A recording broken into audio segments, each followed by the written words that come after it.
கர்த்தருடைய வார்த்தைக்கு நேராக நாம் கடந்து செல்வோம். எபிரெயருக்கு எழுதின நிருபம் 11வது அதிகாரம் 1வது வசனத்தை ஒருவர் சத்தத்தை உயர்த்தி நாம் வாசிக்கலாம். விசுவாசமானது நம்பப்படுகிறவைகளின் உறுதியும் காணப்படாதவைகளின் நிச்சயமாயும் இருக்கிறது. Now faith is the substance of things hoped for, the evidence of things not seen.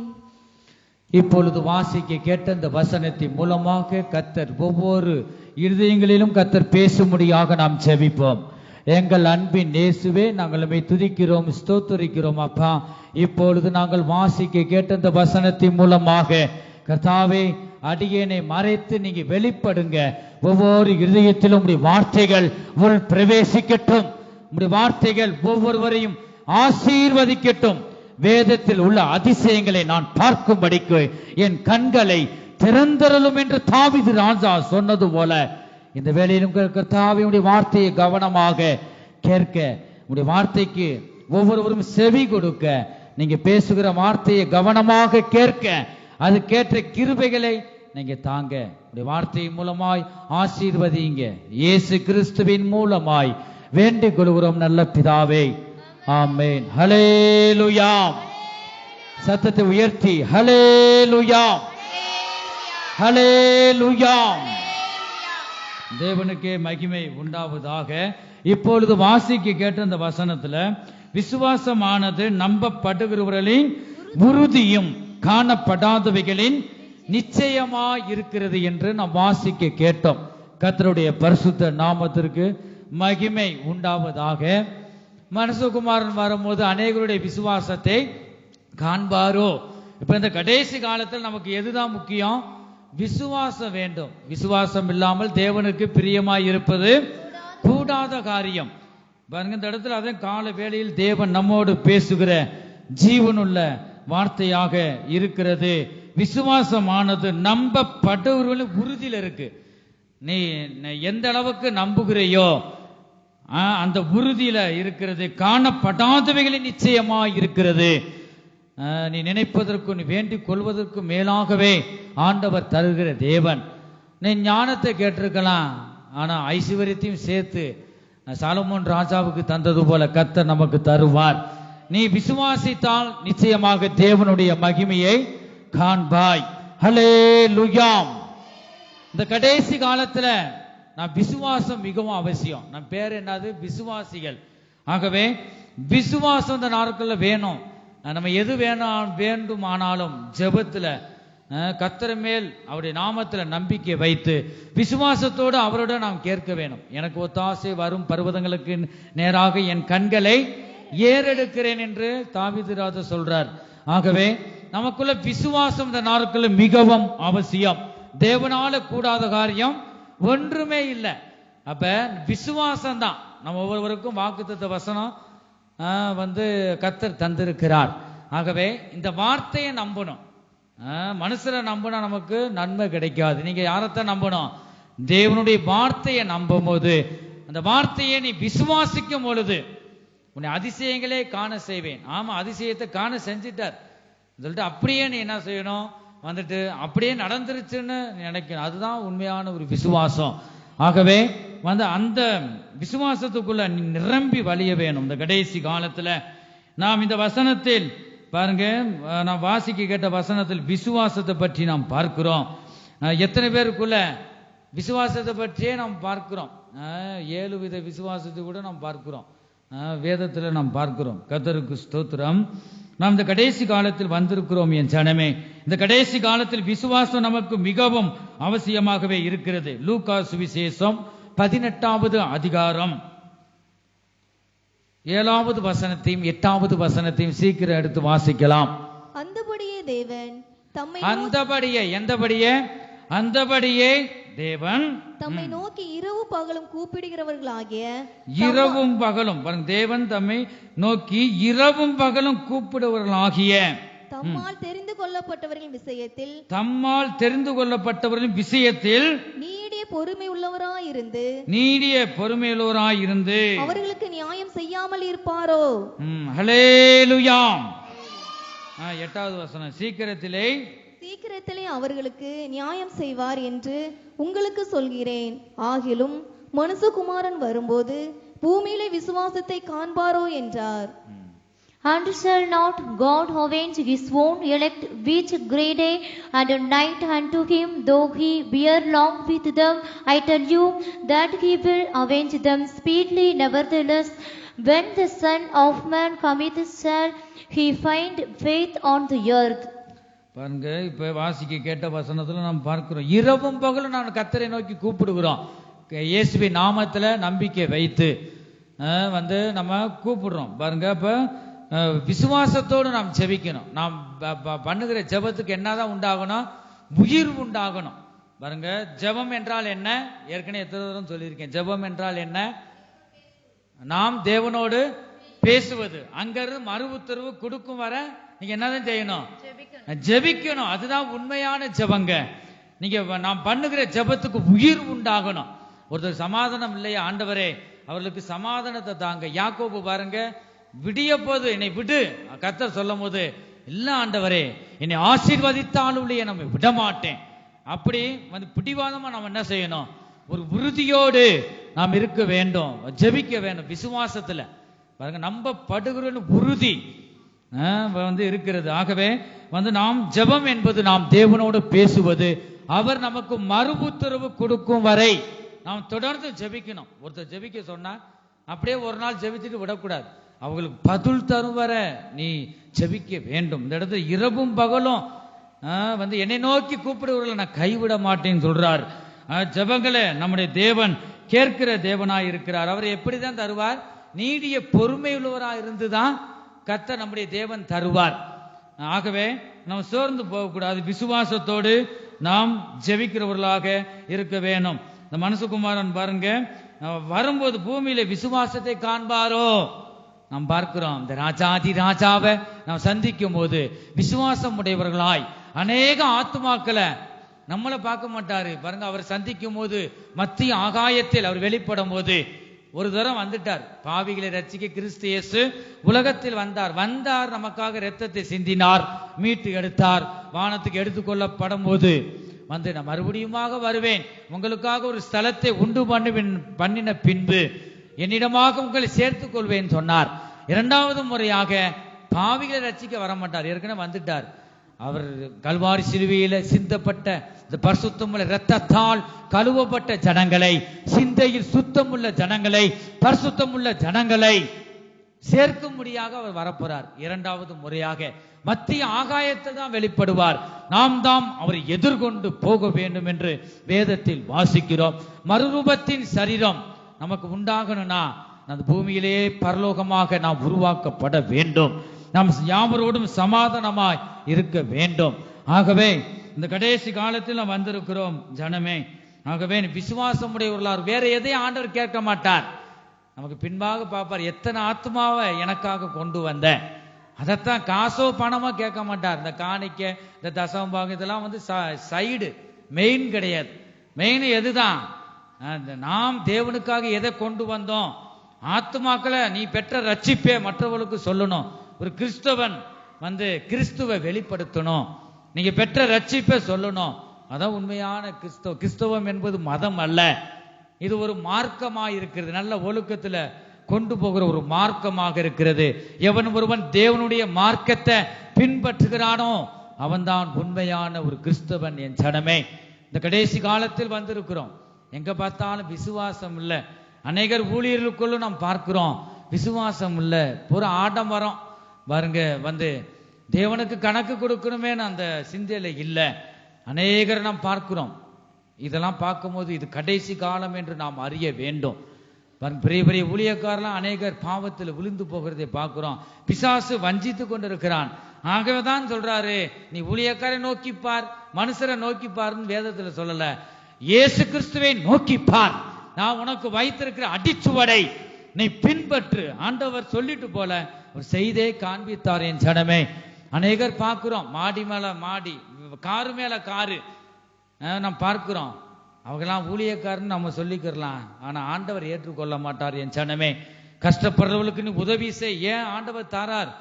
மற்ற எத்தனோ பேர் வீடு வாசல் இல்லை, எத்தனோ வியாபாரம் தொடங்க வசதி இல்லை, அவர்களுக்கு நீ செய். ஆண்டவர் மத்தேயு சுவிசேஷத்துல அழகாக இயேசு கிறிஸ்து சொல்றார், நான் வஸ்திரம் இல்லாம இருந்தேன், நீங்க வஸ்திரம் கொடுத்தீங்கப்பா. பசியா இருந்தேன், தாகமா இருந்தேன், காவலில் இருந்தேன், நீ பார்க்க வந்தீங்க. பாருங்க, அவர் சொல்லுவது நாம் பார்க்கிறோம். என் ஜனமே, வேற எதையும் ஆண்டவர் கேட்க மாட்டார். எத்தனை ஆத்துமாக்கள் ஆதாயம் பண்ணணும், நீ கொஞ்சத்துல உண்மையா இருந்தாயா? இந்த ஒவ்வொருவருக்கும் அதுதான், நீ கொஞ்சத்துல உண்மையா இருந்த என் சந்தோஷத்துக்குள் நீ பிரவேசி. உண்மை உத்தமத்தை தான் ஆண்டவர் நோக்கி பார்ப்பார். என் ஜனமே, தேவன் நமக்கு கொடுக்கப்பட்ட பிள்ளைகளை சரியான ஒழுக்கத்துல நடத்தணுமா, தேவன் நமக்கு கொடுக்கப்பட்ட தாளந்த பிரயோஜனப்படுத்தணுமா, அதைத்தான் ஆண்டவர் கேட்பார். ஒவ்வொரு ஆத்மாவும் நமக்கு கொடுக்கப்பட்ட கிரீடத்துல வைக்கப்படுகிற ஒரு முத்துக்களாய் இருக்கிறது. நாம் நிறைவாய் அப்படி நாம் இந்த பூமியில நாம் ஜீவிக்க பிரயாசப்பட வேண்டும். விசுவாசம் நமக்கு மிகவும் இந்த நாட்கள் அவசியம். 2 தீமோத்தேயு சீக்கிரம் எடுத்து வாசிப்போம். 2 தீமோத்தேயு 4வது அதிகாரம் 6வது வசனத்தை நாம் பார்க்கிறோம். நல்ல போராட்டத்தை, ஏனென்றால் நான் இப்பொழுதே 4வது அதிகாரம் 6வது வசனம், நல்ல போராட்டத்தை போராடினேன், ஓட்டத்தை முடித்தேன். யார் சொல்றான்? அப்போஸ்தலராகிய பவுல் சொல்றாருங்க. அவருக்கெல்லாம் கடல்ல எத்தனோ கப்பல் ஓடினது, எல்லாம் கிறிஸ்துவுக்காக நஷ்டம் என்று அவர் எல்லாருக்கும் ஏழைகளுக்கு என்ன செஞ்சிட்டாரு? கொடுத்துட்டாரு. பாருங்க, அவர் தான் சொல்றாரு. எவ்வளவு மனுஷன் பாருங்க, கிறிஸ்தவர்களுக்கு எதிர்ப்பா இருந்தவர் தான், ஆனா ஆண்டவர் ரட்சித்தார். அவர் தன்னை தாழ்த்துகிறார். தன்னை தாழ்த்துவதை பார்க்கிறோம். நல்ல போராட்டத்தை போராடினேன். நம்ம சொல்ல முடியுமா? ஓட்டத்தை முடித்தேன், விசுவாசத்தை காத்துக்கொண்டேன். விசுவாசத்தை நீ காத்துக்கொள்ள வேண்டும். மனுஷகுமாரன் அவரை நாம் சந்திக்கும் போது விசுவாசத்தை காண்பாரோ என்று வேதத்துல பார்க்கிறோம். நாம் விசுவாசம் உடையவர்களாக இருக்க வேண்டும். நாம் இந்த கடைசி காலத்தில் விசுவாசத்தை காத்துக்கொள்ள வேண்டியது மிகவும் அவசியம். 5 வித விசுவாசத்தை பற்றி இந்த வேளையில நாம் பார்க்க போகிறோம். 5 வித விசுவாசத்தை பற்றி வேதத்தில் நாம் பார்க்கிறோம். 1 அற்ப விசுவாசம், 2வது பெரிய விசுவாசம், 3வது கடுகு விதை அளவு விசுவாசம், 4வது மகா பரிசுத்த விசுவாசம், 5வது தேவகுமாரனின் விசுவாசம் என்று 5 வித விசுவாசத்தை பற்றி நாம் பார்க்கிறோம். அற்ப விசுவாசம், முதலாவது என்ன விசுவாசம் சொல்லுங்க? முதலாவது விசுவாசம் அற்ப விசுவாசம். மத்தேயு சுவிசேஷம் 6வது அதிகாரம் 30-31 நாம் வாசிப்போம். அற்ப விசுவாசிகளே, இன்றைக்கு இருந்து நாளைக்கு அடுப்பிலே போடப்படும் காட்டு புல்லுக்கு தேவன் இவ்விதமாக உடுத்துவித்தால் உங்களுக்கு உடுத்துவிப்பது அதிக நிச்சயம் அல்லவா? ஆகையால் எண்ணத்தை உண்போம், எண்ணத்தை குடிப்போம், எண்ணத்தை உடுப்போம் என்று கவலைப்படாதிருங்கப்பா. பாருங்க, அப்படிதான் ஆண்டவர் சொல்றாரு. அற்ப விசுவாசிகளே, நமக்கு விசுவாசம் இல்லைன்னா நம்ம பேர் என்ன? அற்ப விசுவாசி. எவ்வளவு வெக்கமா இருக்குன்னு பாருங்க. அதே அற்ப விசுவாசிகளே, ஏன் நீ பயப்படுற? பாருங்க, காட்டு புஷ்பங்களுக்கு தேவன் இவ்விதமாய் செய்யும் போது உனக்கு தரமாட்டாரா? பாருங்க, ஆக எண்ணத்தை உண்போம், எண்ணத்தை சாப்பிடுறது, எத்தனை வகை கூட்டு சாப்பிடுறது, அது ஒரு கவலை அநேகருக்கு. பாருங்க, எண்ணத்தை நான் சாப்பிடுறது, எண்ணத்தை குடிக்கிறது, பாருங்க, அதெல்லாம் எண்ணத்தை உடுப்போம், எந்த வஸ்திரத்தை எடுக்கிறது, எவ்வளவு பட்டு சேலை வாங்கி உடுத்துறது, அநேகருக்கு அந்த கவலை. நீ கவலைப்படாத. ஆண்டவர் சொல்றாரு, நாம் நினைப்பதற்கு முன்பாகவே தேவன் இன்னதென்று நமக்கு தேவை என்று நம்முடைய தேவன் அறிகிற தேவனாய் இருக்கிறார். அதை நீ கவலைப்படாதிருங்கள். நம்ம கவலையெல்லாம் யாருக்கு தான் இறக்கி வைக்கணுமா? உன் பாரத்தை கர்த்தரிடம் இறக்கி வை, கர்த்தர் உன்னை ஆதரிப்பார், நீதிமானை ஒருபோதும் தள்ளாட விட்டார். உன் கவலைகள் எல்லாம் ஸ்தோத்திரத்தோடு கூடிய விண்ணப்பங்களை தேவனுக்கு தெரியப்படுத்தணும். மனுஷர்கிட்ட தெரியப்படுத்தினா அவன் ஒரு 100 பேர்கிட்ட சொல்லி கேவலப்படுத்திடுவான். நீங்க யாருக்கு தான் தெரியப்படுத்தணும்? தேவனுக்கு தெரியப்படுத்தணும். உங்க விண்ணப்பம் எல்லாம் ஊழியக்காரர்கிட்ட, பாஸ்டர்கிட்ட தெரியப்படுத்தணும் வேதத்தில் இருக்கா? இல்ல. நீங்க தேவனுக்கு தான் தெரியப்படுத்தணுங்க. மனுஷர்கிட்ட தெரியப்படுத்தினா பேச்சுல தெரியாம சொல்லிடுவான். ஆகவே நீ தேவனுடைய, அவர்தான் நமக்கு நன்மை செய்ய முடியும், அவர்தான் நம்மை விடுவிக்க முடியும்.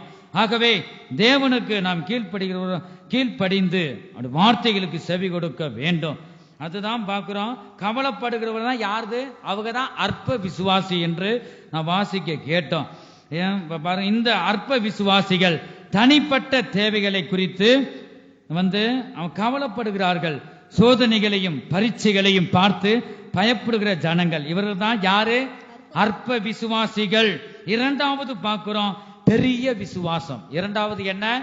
பெரிய விசுவாசம். முதலாவது என்ன? அற்ப விசுவாசம். அந்த அற்ப விசுவாசம் நமக்கு வேண்டாம். இரண்டாவது பெரிய விசுவாசம். இது ஒவ்வொரு விசுவாசிக்குள்ளும் வேண்டும். இந்த செய்தி முடிஞ்ச உடனே இந்த பரிசுத்த ஆராதனை முடிஞ்ச உடனே யார் இருதயத்துல பெரிய விசுவாசம் இருக்கு என்று நான் பார்க்க போகிறோம். ஆகவே தேவன் நம்மோடு பேசும் பொழுதே ஆண்டவரே விசுவாசத்தை தாங்க, விசுவாசத்தை வர்த்திக்க செய்யுங்க, எனக்கு அவிசுவாசம் நீங்கும்படி உதவி செய்யுங்க என்று நீ கேட்க வேண்டும். இரண்டாவது பெரிய விசுவாசம். மத்தேயு சுவிசேஷம் 8வது அதிகாரம் 5-10 வரை சீக்கிரம் எடுத்து நாம் வாசிக்கலாம். இயேசு கப்பர்நகூமில் பிரவேசித்த போது 100க்கு அதிபதி ஒருவன். இயேசு கப்பர்நகூமில் வசித்த போது பிரவேசித்த போது 100க்கு அதிபதி ஒருவன் அவரிடத்தில் வந்து 100க்கு அதிபதி ஒருவன் அவரிடத்தில் வந்து ஆண்டவரே, என் வேலைக்காரன் வீட்டிலே திமிர்வாதமாய் கிடந்து கொடிய வேதனைப்படுகிறான் என்று அவரை வேண்டிக் கொண்டான். எவர? இயேசுவிட்ட முன்பாக முழங்கால் படியிட்டு வேண்டிக் கொள்வதை நாம் பார்க்கிறோம். பாருங்க, வேலைக்காரனுக்காக பரிந்து பேசுகிறான். அதுதான் விசுவாசம் உள்ள ஜெபம் பிணியாளிகளை ரட்சிக்கும். நீங்க ஜெபம் பண்ணா ஆண்டவருங்க உதவி செய்வாருங்க. நம்முடைய விசுவாசத்தின் அளவு இருக்கு. உன் விசுவாசத்தின்படி உனக்கு ஆக கடவுது இயேசு சொல்றார். ஏசப்பா எதுவுமே செய்யல. அவர் என்ன செய்யறாரு? விடுதலை ஆகணும், என் கண்கள் திறக்க வேணும் சொல்லும் போது எல்லார்ட்டையுமே அவர் தான் இந்த உன் விசுவாசத்தின்படி உனக்கு ஆக கடவுது. பாருங்க, விசுவாசம் இந்த நேரத்தில் மிகவும் அவசியம். இந்த இடத்துல இயேசுவிடம் வேண்டிக் கொள்வதை பார்க்கிறோம். 100க்கு அதிபதி சொல்லுவதை பார்க்கிறோம். 100க்கு அதிபதி வாசிங்க தொடர்ந்து. அதற்கு இயேசு, நான் வந்து அவனை சொஸ்தமாக்குவேன் என்றார். எது சொஸ்தமாக்குவேன் சொல்றாரு. 100க்கு அதிபதி பிரயுத்தரமாக ஆண்டவரே, என்ன சவுண்ட்? பிரயுத்தரமான என்னது? மறுமொழியாக சொல்லுவதை பார்க்கிறோம். வாசிங்க. ஆண்டவரே, நீர் என் வீட்டுக்குள் பிரவேசிக்க நான் பாத்திரன் அல்லப்பா. ஒரு வார்த்தை மாத்திரம் சொல்லும், அப்பொழுது என் வேலைக்காரன் சொஸ்தமாவான். ஹல்லேலூயா. ஒரு வார்த்தை சொல்லுங்கப்பா. அது எதை குறிக்குது பாருங்க. அவன் தன்னை தாழ்த்துகிறான். கர்த்தருக்கு முன்பாக தாழ்மைப்படுங்கள், அப்பொழுது அவர் உங்களை உயர்த்துவார். ஆண்டவரே, நீ எவ்வளவு பெரிய தேவன். இந்த 100க்கு அதிபதி தெரிந்திருக்கிறது. ஆண்டவரே, நீ என் வீட்டுக்கு வர நான் தகுதி இல்லப்பா. நான் பாவம் பட்ட மனுஷன், எவ்வளவோ நான் குறை உள்ள மனுஷன். என் வீட்டுக்கு நீங்க வர நான் தகுதி இல்லை. நீ ஒரு வார்த்தையை சொல்லும். எத்தனோ கோடியான தேவ தூதர்கள் இருக்கிறாங்க. ஒரு வார்த்தை, ஒரு தூதனை நீ அனுப்பும். தூதன் போய் சொஸ்தமாக்குவான். அவனுடைய விசுவாசம் அதுதான். ஒரு வார்த்தை சொல்லுங்க, ஒரு தூதனை அனுப்புங்க, ஒரு வார்த்தை நீங்க சொல்லுங்கப்பா. பாருங்க, அவ்வளவு இந்த வல்லமை. வேலைக்காரன் எவ்வளவோ தூரம் இருக்கிறான். திமிர்வாதம். டாக்டர்னாலும் சுகமாக்க முடியாது. ஆனா இங்க இயேசு இருக்கிற இடத்துல வேண்டிக் கொள்றான். பாருங்க, அப்ப வீடு எவ்வளவு தூரம் இருக்கு. ஆனா கர்த்தருடைய வல்லமை போய் என்ன செய்யுது? சுகமாக்குறது. என் ஜனமே, இந்த பெரிய விசுவாசம் நமக்குள்ள இருக்கிறதா? ஏதாவது ஒரு குறைவு வரும்போது நாம் புலம்புகிறோம். புலம்புனா நீங்க யாரு? அற்ப விசுவாசிகள். வளர்ச்சி அடையல. ஆவிக்குரிய மனிதன் வளர்ச்சி அடையல. சப்பானி சரீரத்தில் அநேகர் சப்பானியா உட்கார்ந்து இருப்பாங்க. பாருங்க, சப்பானி கூட ஆவிக்குரிய ஜீவித்து வளர்ச்சி இருக்கும், சரீரத்திலே சப்பானி. அப்ப நீங்க விசுவாசம் இல்லைன்னா நீங்க யார் தான்? சப்பானிய மாதிரி தான். அதான் வேதம் அப்படி சொல்லுது. அப்ப வளர்ச்சி அடைய வேண்டும். கர்த்தருக்கு ஸ்தோத்திரம். பெரிய விசுவாசம் நமக்கு வேண்டும். ஆண்டவரே, நீ ஒரு வார்த்தை சொல்லுங்கப்பா. 100க்கு அதிபதிக்கு எவ்வளவு ஒரு விசுவாசம். நம்ம ஆலயத்துக்கு வாரம் குடும்ப ஜெபம் பண்றோம். விசுவாசம் நம்ம பெருகி இருக்கிறதா? பிதாவாகிய தேவன் அவருடைய குமார் தான் இயேசு கிறிஸ்து, அவர்தாம் எனக்காக இரத்தத்தை சிந்தினார் என்று நீ விசுவாசித்தால், உள்ளத்தின் ஆழத்திலிருந்து விசுவாசித்தால் நீ ரட்சிக்கப்படுவாய், தேவனுடைய மகிமையை காண்பாய். எத்தனை பேர் நாம் விசுவாசிக்கிறோம்? விசுவாசம் இல்லாமல் தேவனுக்கு பிரியமாய் இருப்பது கூடாத காரியம். ஹல்லேலூயா. வயசாயிருச்சா? காலம் மடக்கு. பல்லு போன கிழவன் கூட நல்லா உட்கார்ந்து இருக்கிறாங்க. அந்த காலை நீட்டக்கூடாது, அதான் ஆலயம். கர்த்தர் வந்து அது கேட்ட ஒரு பயத்தை கர்த்தர் தருவாராக. இந்த இடத்துல அதை நாம் பார்க்கிறோம். ஒரு வார்த்தை சொல்லுங்க, அப்பொழுது என் வேலைக்காரன் சொஸ்தமாவான் சொல்லுவதை நாம் பார்க்கிறோம். அதை தொடர்ந்து வாசிக்கும் போது நான் அதிகாரத்துக்கு கீழ்ப்பட்டவனாய் இருந்தும் எனக்கு கீழ்ப்பட்டுகிற சேவகரும் உண்டு. நான் ஒருவனை போவென்றால் போகிறான், மற்றொருவனை வாவென்றால் வருகிறான், என் வேலைக்காரனை இதை செய்யென்றால் செய்கிறான் என்றான். வேலைக்காரனை செய்கிற ஆண்டவரே, உமக்கு எத்தனோ கோடியான தேவ தூதர்கள் உண்டு, ஒரு தூதனை அனுப்புனா என் வேலைக்காரன் சுஸ்தமாவா? ஆகவே அதைத்தான் அவர் சொல்றாரு பாருங்க. இந்த நூற்றுக்கு அதிபதி சொல்லுவதை பார்க்கிறோம். இயேசு இதை கேட்டு ஆச்சரியப்பட்டு, பாருங்க, பெரிய விசுவாசம் நமக்கு இருந்தா யாரையும் நாடி போக மாட்டோம். பாருங்க, வந்துட்டு இந்த விசுவாசம், நம்ம விசுவாசமே வந்து நம்ம உயர்த்தும், மேன்மைப்படுத்தும். விசுவாசமானது நம்பப்படுகிறவர்கள் உறுதியில இருக்கு, காணப்படாதவர்கள் நிச்சயம். இதை எதிர்பார்க்கலையே, ஆண்டவர்கிட்ட கேட்கலையே, இது கொடுத்துட்டாரு, நீ உனக்கு சொல்ல வார்த்தை இருக்காது. அந்த அளவுக்கு ஆண்டவர் உன் விசுவாசம் பெரிய விசுவாசமா இருந்தா நீ அதிசயங்களை காண செய்வார். அதை நாம் பார்க்கிறோம். ஆச்சரியப்படுகிறார். யார் ஆச்சரியப்படுகிறார்? இயேசு கிறிஸ்து தமக்கு பின் செல்லுகிறவர்களை நோக்கி, பின் செல்லுகிற ஜனங்கள் சாப்பாடு ஏதாவது அப்போ மீன் கொடுப்பார் சொல்லிட்டு கூட வந்தாலும் கூட விசுவாசம் இல்லைங்க. பாருங்க, அவங்கள வெக்கப்பட்டு போயிடுவாங்க. கூடையே இயேசு கூடையே இருக்கிறார். வந்துட்டு அது மாதிரி பாருங்க, நம்ம பார்க்கிறோம், கப்பலில் போகும்போது பெரும் காற்று வருது, இயேசு கிறிஸ்து அதுலதான் படுத்திருக்கிறார், அவங்களோட தான் இருக்கார். அந்த விசுவாசம் இல்லையே, வந்துட்டு ஐயோ இயேசுவே நாங்கள் அடிக்கிறோம் பாருங்க. அதைத்தான் அற்ப விசுவாசிகளை ஏன் பயப்படுறீங்கன்னு சொல்றார் பாருங்க. இயேசு என்னோடு இருக்கிறார், எனக்குள்ள இருக்கிறார். உலகத்தில் உள்ளவனிலும் என்னில் இருக்கிறவர் பெரியவர் என்று நாம் எத்தனை பேர் விசுவாசிக்கிறோம்? நம்ம விசுவாசம் பெரிய விசுவாசமா இருக்கணும். கர்த்தருக்கு ஸ்தோத்திரம். இந்த இடத்துல அதான் பார்க்கிறோம். ஆச்சரியப்பட்டு நான் இப்படிப்பட்ட விசுவாசத்தை காணவில்லை என்று பார்க்கிறோம். இயேசு இதை கேட்டு ஆச்சரியப்பட்டு தமக்கு பின் செல்லுவர்களை நோக்கி, இஸ்ரவேலர்களுக்குள்ளும் நான் இப்படிப்பட்ட விசுவாசத்தை காணப்படவில்லை என்று மெய்யாகவே உங்களுக்கு சொல்லுகிறேன், மெய்யாகவே உண்மையாகவே உங்களுக்கு சொல்லுகிறேன் என்று நாம் பார்க்கிறோம். இதுதான் பெரிய விசுவாசம் என்று நாம் பார்க்கிறோம். இந்த பெரிய விசுவாசம் நமக்குள் இந்த நாட்களில் மிகவும் அவசியம். மூன்றாவது, கடுகு அளவு விசுவாசம்.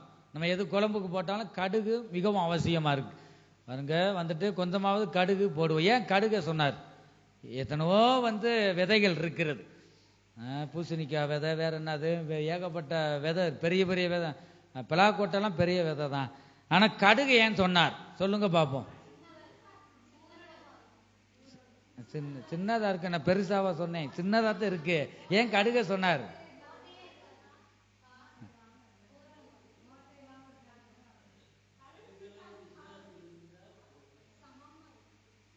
அது எதை குறிக்குது? கடுகை ஏன் சொன்னார்? எத்தனை விதை இருக்கு, கடுகை ஏன் சொன்னார்? ஏற்கனவே இந்த செய்தி ஒரு இடம் கொடுத்துருக்கேங்க பாருங்க. நம்ம விசுவாசம் பெரியதாக, நம்ம தரிசனம் பெருசா இருக்கணும் பாருங்க. கடுகு எதைதான் குறிக்குது? நம்ம வாசிப்போம். மத்தேயு சுவிசேஷம் இப்ப எத்தனை? மூன்றாவது கடுகு அளவு. முதது என்னது?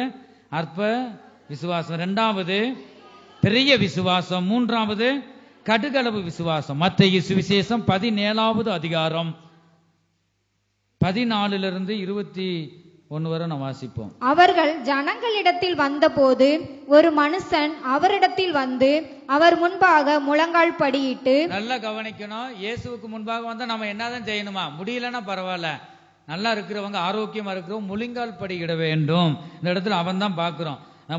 இயேசுவுக்கு முன்பாக முழங்கால் படியிட்டு, ஆண்டவரே, ஆண்டவரே, என் மகனுக்கு இறங்கும், என் மகனுக்கு இறங்கும் அப்பா.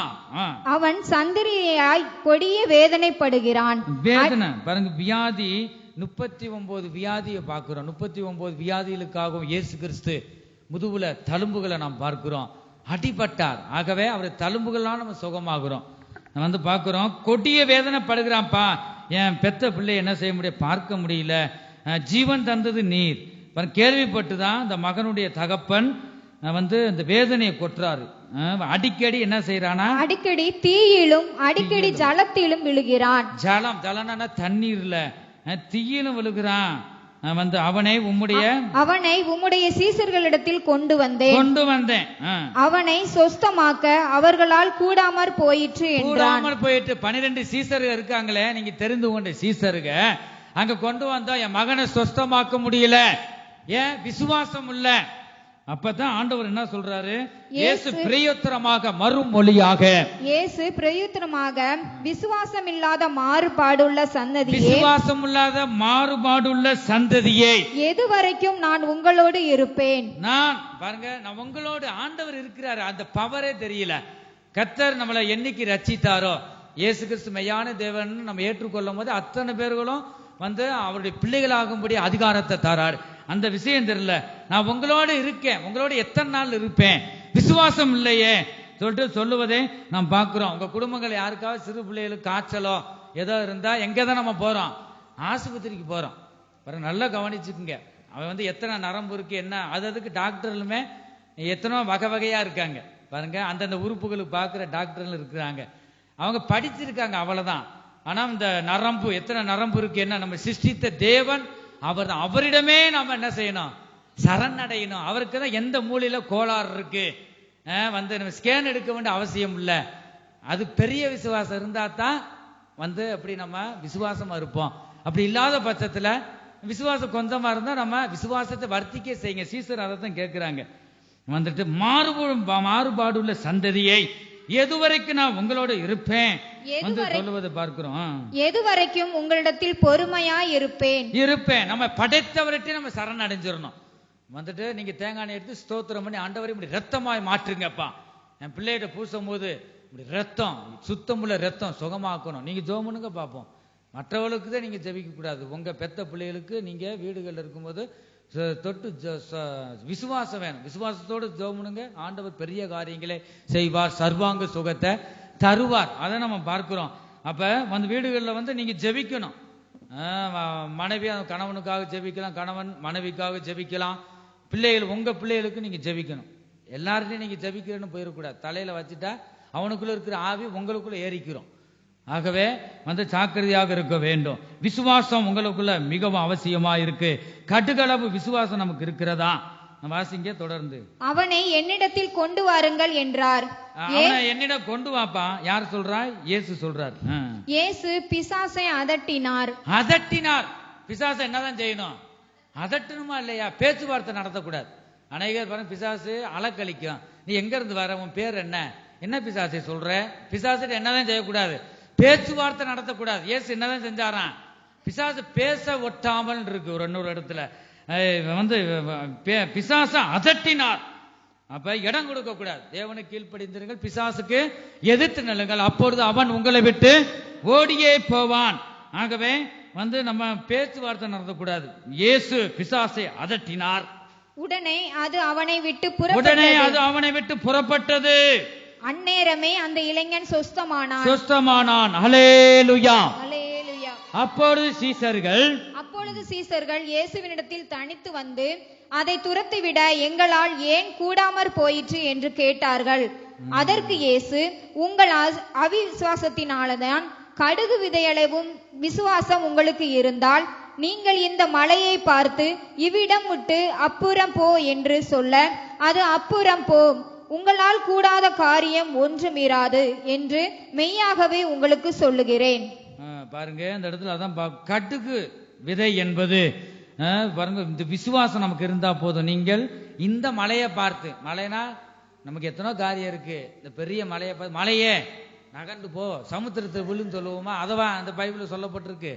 நம்ம பிரச்சனைகளை, மலையை போல உனக்கு பிரச்சனைகள் இருக்கலாம், நீ விசுவாசத்தோடு இருந்த அந்த மலையை போல இருக்கிற அந்த பிரச்சனைகளை நீக்குவேன் என்று ஆண்டவர் சொல்லுகிறார். என் ஜனமே, நீங்க பாட்டுக்கு போயிட்டு மலைக்கு முன்னாடி, மலையே நான் விசுவாசிக்கிறேன், அந்த இயேசுவின் நாமத்துல நீ சமுத்திரத்துல தள்ளுண்டு போன்னு சொல்லக்கூடாது. பாருங்க, இது என்ன குறிக்குது? மலையை போல உனக்கு குடும்பத்துல பிரச்சனைகள் இருக்கலாம். நீ என் நாமத்தை நம்பிக்கை வைத்து நீ விசுவாசித்தால் இந்த மலையை போல பிரச்சனையை நான் மாற்றுவேன் என்று கர்த்தர் சொல்லுகிறார். ஆகவே நாம் இந்த அப்படிப்பட்ட விசுவாசம் நமக்கு வேண்டும். இந்த கடுகு விதை விசுவாசம் ஒவ்வொரு ஊழியர்களுக்கும் விசுவாசிகளுக்கும் மிகவும் அவசியமாகவே இருக்கிறது. கர்த்தருக்கு ஸ்தோத்திரம். நம்ம தொடர்ந்து வாசிக்கும் போது பிசாசு எதனாலதான் போவானா? இந்த ஜாதி பிசாசு, இந்த ஜாதி பிசாசு ஜெபத்தினாலும் உபவாசத்தினாலும் இன்றி மற்றெவரைத்தானாலும் புறப்பட்டு போகாது என்றார். ஸ்ட்ராங்கா உட்கார்ந்துக்கிறோம் இந்த ஜாதி பிசாசு. இப்ப குட்டி பிசாசு போயிரும், உபவாசம் இல்லாம ஜெபம் பண்ணாலும் போயிரும். ஆனா ஜாதி பிசாசு பாருங்க, நாட்டுக்கோழி ஜாதி கோழின்னு பாக்குறோம். அது மாதிரி ஜாதி பிசாசு போகணும்னா நம்ம என்னதான் செய்யணுமா? உபவாசம் இருக்கணும். வாரத்துக்கு 3 தரமாவது நீங்க இருக்கணுங்க, சரீரத்துக்கு நல்லது. டாக்டர் சொல்லி நம்ம கேட்கிறோம், வேதத்திலே இருக்கு பாருங்க. 3 தரம் என்னைக்குன்னா நம்ம வாரத்துல புதன்கிழமை, சனிக்கிழமை, இந்த ஞாயிற்றுக்கிழமை காலையில ஒவ்வொரு தேரம் நீங்க என்னதான் செய்யணும்? உபவாசம் இருக்கணும். சரீரத்துக்கு ஆரோக்கியம் இருக்கும்போது பிசாசு என்னதான் செய்யும்? ஒரு பாஸ்டருக்கு சுகர் வந்துருச்சு, ஐயோ வந்துருச்சே, என்ன இருந்திருந்து எனக்கு வந்துருச்சே, எல்லாருக்கா ஜோம் பண்ணி இருக்காரு பாருங்க, எப்படி வந்துச்சுன்னு தெரியல, ஏதோ வந்துருச்சு, ஐயோ சுகர், கவலை. அவர் என்ன ஒரு பாஸ்டர் சொல்லியிருக்காரு, உபவாசம் இருங்க, திண்டா சுகர் வராம என்ன செய்யும்? 3 வேளையும் நல்லா வகை வகையா வச்சு திண்டா வரத்தும் செய்யும்.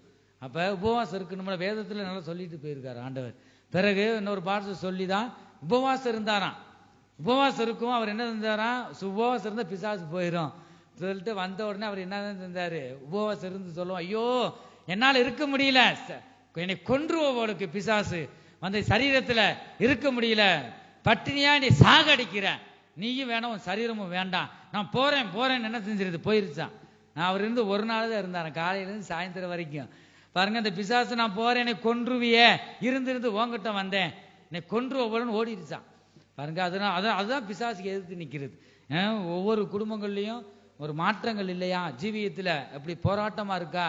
நீங்க வாரத்துக்கு 3 தரம், முடியலன்னா 2 தரமாவது நீங்க என்ன செய்யணும்? ஜெபிக்கணும். அந்த வசனம் அதுதான் இருக்கு. உபவாசத்துலதான் ஜெபம், உபவாசம். நம்ம உபவாசம் இருக்குன்னு சாப்பிடாம நல்லா தூங்கிட்டு மல்லாந்து தூங்கிட்டு இருந்தா என்னதான் ஒண்ணும் உண்டாகாது. நம்ம என்ன செய்யணுமா? ஜெபத்தினால நீ உபவாசம் இருக்கணும். உடைய ஜெபம் உயிர் உள்ளதா இருக்கணும். பாருங்க, உயிர் இல்லைன்னா வேஸ்ட். விசுவாசம் இல்லாத ஜெபம் எல்லாம் கூரைக்கு மேலேயே போகாது. உயிர் இல்லாத ஜெபம். நம்முடைய ஜெபம் எப்படிதான் இருக்கணும்? உயிர் உள்ளதா இருக்கணும். இயேசு பிசாசை அசட்டினார், உடனே போயிருச்சு. பாத்தீங்களா? அது உயிர் உள்ள வார்த்தைகள். தேவனுடைய வார்த்தை உனக்குள்ள இருந்தா கர்த்தர் தான் பாருங்க, கர்த்தர் தான் என்ன செய்யறாரு? அவருடைய நாமத்தை நீ சொல்லும் போது அங்க சுகம் உண்டாகுது. கர்த்தருடைய வல்லமை தொட்டு சுகமாக்குறது. ஆகவே இந்த கடுகு விதை அளவு என்பது பூர்ணத்தை குறிக்கிறது. கடுகு எடுத்து பாருங்க, இந்த வசனம் வந்துச்சு. காகங்களை கவனித்து பாருங்க. காகங்களுக்கு 23 சுபாவம் இருக்கு, நல்ல குணங்கள் இருக்கு. நம்ம பார்த்தோம் கடந்த நாட்கள்ல, நம்ம பார்த்தோம் பாருங்க. அதே மாதிரி கடுகு விதை, இந்த செய்திக்கு முன்னாடியே ஏற்கனவே ஒரு 10 வருஷம் ஆகுது ஊழியத்துக்கு வந்து ஒரு வருஷம் கூட ஆகல. இந்த கடுகு விதையை பற்றி ஆண்டவர் பேசினார். என்னத்தை கடுகை முன்னாடி டப்பால அள்ளி வச்சுட்டு கடுகை காமிக்கிறதா? சொல்லுங்க பார்ப்போம். கடுகை ஏன் இப்படி சொன்னாருன்னு தெரியல. நான் ஜெபம் பண்ணேன், ஆண்டவரே கைவிடுவாரா? பாருங்க, அது பூர்ணமுள்ள ஒரு விதையாக இருக்குது. பூரணம். கடுகு விதை அதுதான், சின்ன விதை தான், ஓட்ட துவாரங்கள் இல்லை. எடுத்து பார்த்து என்னோட ஓட்டவே காணா, ஃபுல்லா மூடி இருக்கு. பாருங்க, ஓட்ட துவாரம் இல்லாத ஒரு பூர்ணமான விதை. இந்த பூர்ணமா விசுவாசம் உனக்குள்ள இருந்தா எதையும் நீ சாதிக்கலாம். அதான் ஆண்டவர் சொல்றார். கர்த்தருக்கு ஸ்தோத்திரம்.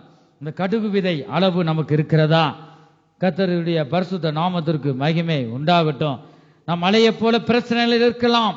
இந்த கடுகு விதை அளவு விசுவாசத்தோடு நீ சொல்லும் போது இந்த மலையை போல பிரச்சனைகள் போய்விடும். என் ஜனமே, இந்த கடுகு விதை என்பது மற்ற விதைகளுக்கு இருப்பதை போல காட்டு துவாரங்கள் உள்ளே இல்லாத பூரண ஒரு விதையாய் இருக்கிறது.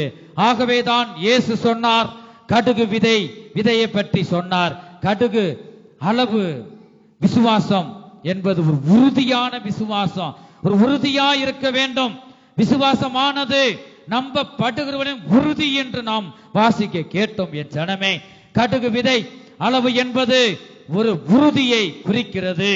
கர்த்தருடைய பரிசுத்த நாமத்திற்கு மகிமை உண்டாகட்டும். ஒவ்வொரு ஊழியர்களுக்கும் விசுவாசிகளுக்கும் இந்த கடுகு அளவு பூரண விசுவாசம் நமக்கு மிகவும் அவசியமாகவே இருக்கிறது. கர்த்தருக்கு ஸ்தோத்திரம்.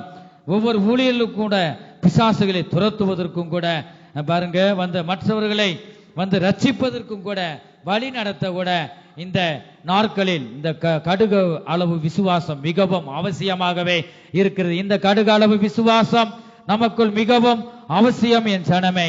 ஹல்லேலூயா.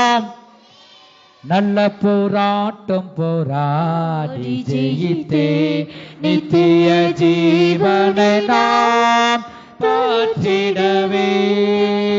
நல்ல போராட்டம் போராடி ஜெயித்தே கரங்களை தட்டி உற்சாகத்துடன் நித்திய ஜீவனை நாம்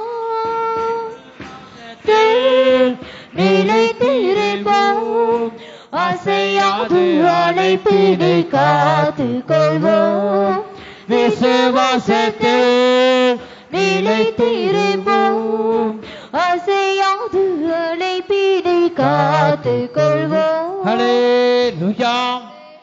ஹல்லேலூயா. நாம் எத்தனை பேர் விசுவாசத்தோடு நாம் இருக்கிறோம்? முதலாவது என்ன பார்த்தோம்? அற்ப விசுவாசம். இரண்டாவது பெரிய விசுவாசம். மூன்றாவது கடுகு அளவு விசுவாசம். நான்காவது மகா பரிசுத்த விசுவாசம் என்று யூதா. புதிய ஏற்பாடு கடைசியா வந்துருவோம். யூதா 1வது அதிகாரம் 20வது வசனத்துல நாம் பார்க்கிறோம் மகா பரிசுத்த விசுவாசம். நீங்களோ பிரியமானவர்களே உங்கள் மகா பரிசுத்தமான விசுவாசத்தின் மேல் உங்களை உறுதிப்படுத்திக் கொள்ள வேணும். விசுவாசம் அதுதான். பரிசுத்த ஆவிக்குள் நீ ஜெபம் பண்ணி என்று வாசிக்கிறோம் பாருங்க. அப்ப பரிசுத்த ஆவிக்குள் நீ ஜெபம் பண்ணா தான் அந்த ஜெபத்துக்கு என்ன உண்டாகும்? உயிர் உண்டாகும். நீ சொல்ற அந்த விண்ணப்பத்தின் வார்த்தைக்கு உயிர் உண்டாகும். நீ பரிசுத்த ஆவியினால் நிரம்பி நீ ஜெபிக்க வேண்டும். கர்த்தருக்கு ஸ்தோத்திரம். அதுதான் என்னது? மகா பரிசுத்த விசுவாசம் என்று நாம் பார்க்கிறோம். நேரம் இல்லாததுனால நாம் சுருக்கமா பார்ப்போம். 5வது தேவகுமாரனின் விசுவாசம் என்று 1 தீமோத்தேயு 2வது அதிகாரம் 4வது வசனத்துல நாம் பார்க்கின்றோம். எல்லா மனுஷரும் ரட்சிக்கப்படவும் சத்தியத்தை அறிகிற அறிவை அடையவும் அவர் சித்தமுள்ளவராயிருக்கிறார். ஹல்லேலூயா. எவர் சித்தமுள்ளவராக இருக்கிறார்? நம்முடைய கர்த்தர் சித்தமுள்ளவராக இருக்கிறார். எல்லா மனுஷரும் பாருங்க, அதைத்தான் ஆண்டவர் விரும்புகிறாங்க. உன்னிடத்தில் அன்பு கூறுவது போல பிறனிடத்தில் அன்பு கூறு. தேவன் பெற்ற அந்த அன்பை மற்றவர்களுக்கு சொல்லி மகிழ்ந்து கலிகூறு. அதே இடத்துல பார்க்கிறோம் இயேசு கிறிஸ்து என்னதான் விரும்புகிறார்? எல்லா மனுஷரும் சத்தியத்தை அறியணும். நீ ஒரு ஆள் ரட்சிக்கப்பட்டா போதாது. ஆகவே இங்க கவனிப்போம். தேவனுடைய வார்த்தையை நான் திடீர்னு நான் கேள்வி கேட்பேன். ஜாக்கிரதையா இருக்கணும். பாருங்க, வழி அருகே விதைக்கப்பட்ட நிலமா இருக்கக்கூடாது. பாருங்க, அந்த காதுல வாங்கி இந்த காதுல விட்டுறக்கூடாது. காது உள்ளவன் கேட்க கடவன். ஆகவே பாருங்க, மனுஷர் எல்லா மனுஷரும் ரட்சிக்கப்படணும் இயேசு விரும்புகிறார். அவருடைய பிள்ளைகளாகிய நாம் அதை விரும்ப வேண்டும். சத்தியத்தை அறிய வேண்டும். நாம் மட்டும் சத்தியத்தை அறிந்தா போதாது. அதிகாலையில் கூட நம்ம படித்தோம். சங்கீத பகுதி 15வது சங்கீதத்துல பார்த்தோம். மனதார சத்தியத்தை சொல்லணுமா, உத்தமமா நடக்கணுமா, அவர்தான் அவருடைய வாசஸ்தலங்களில அசையாத அந்த ராஜ்யத்துல நான் காணப்பட முடியும் என்று அதிகாலையில நம்ம பார்த்தோம். கர்த்தருக்கு ஸ்தோத்திரம்.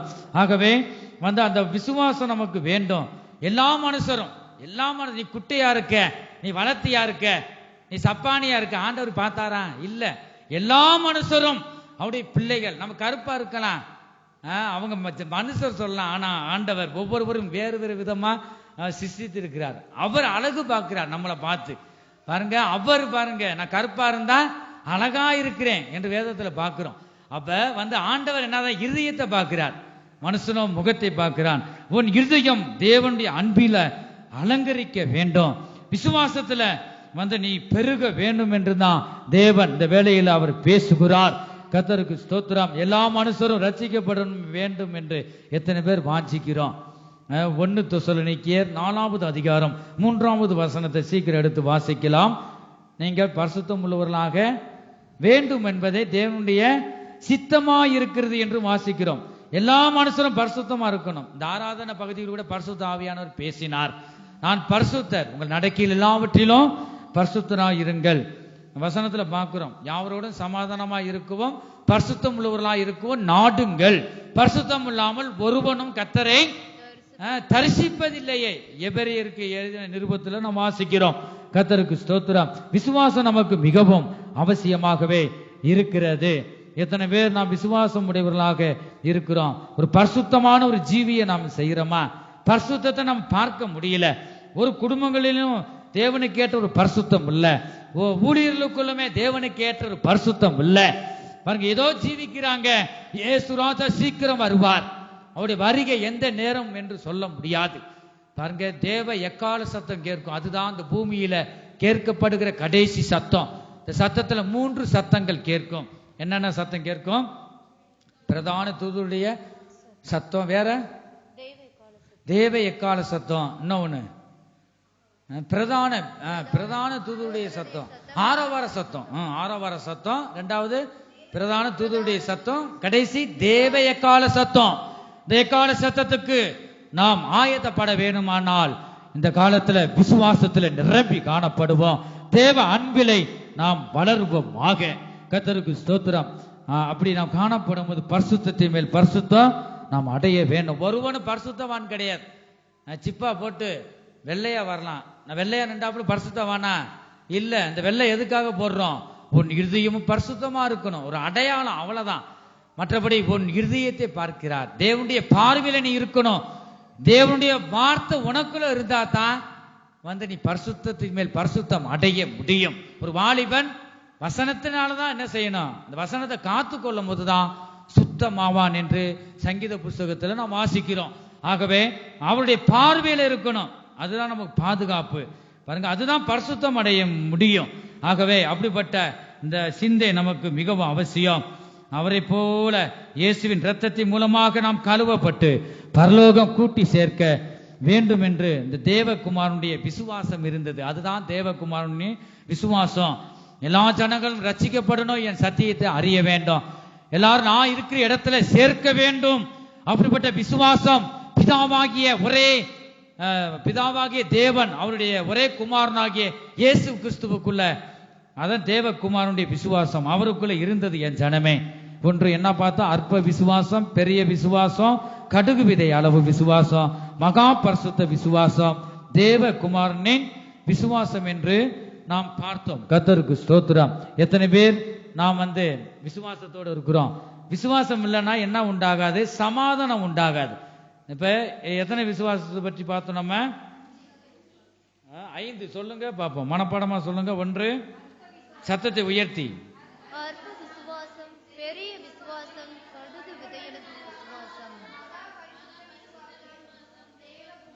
விசுவாசம். இந்த விசுவாசம் நமக்கு கேட்கறது மாத்திரமல்ல, நம்ம கை கொண்டு ஜீவிக்க வேண்டும். என் ஜனமே, இந்த விசுவாசம் இருந்தா உன்னை ஒருவராலும் அசைக்க முடியாது.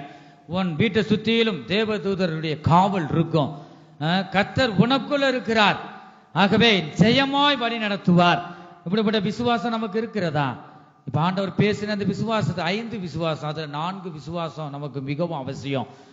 கடுகு அளவு விசுவாசம், பெரிய விசுவாசம், இந்த விசுவாசம் எல்லாம் நமக்கு மிகவும் அவசியம். ஜனமே, நாம் விசுவாசத்தில் நிலைத்திருக்கும் போது தேவன் நமக்கு சமாதானத்தை தருவார். சமாதானம் தான் 7 வகை சமாதானத்தை பற்றி பார்க்கிறோம். நாம் சுருக்கமா வாசிக்க வேண்டாம். முதலாவது பார்க்கிறோம் பூர்ண சமாதானம். நீ விசுவாசிக்கும் போதுதான் தேவனுடைய மகிமையை காண்பாய், சமாதானத்தை காண்பாய். சமாதானத்தையே நான் வைத்து போகிறேன், உலகம் கொடுக்கிற பிரகாரமாக அல்ல, என் சமாதானத்தையே உங்களுக்கு வைத்து போகிறேன். நம் இருதயத்தில் வச்சிட்டார். உன் வாழ்க்கை உன் கையிலே. பாருங்க, ரட்சிக்கப்படாத மனிதன் சொல்லுகிறான், நமக்குள்ள வச்சிட்டு போயிட்டார். என் ஜனமே, நீ குடும்பத்தில் விட்டு கொடுத்து கணவன் மனைவிக்குள்ள ஏதாயிலும் பேசிட்டா நீ விட்டு கொடு. நீ சோர்ந்து போக மாட்டாய், நஷ்டம் அடைய மாட்டாய்.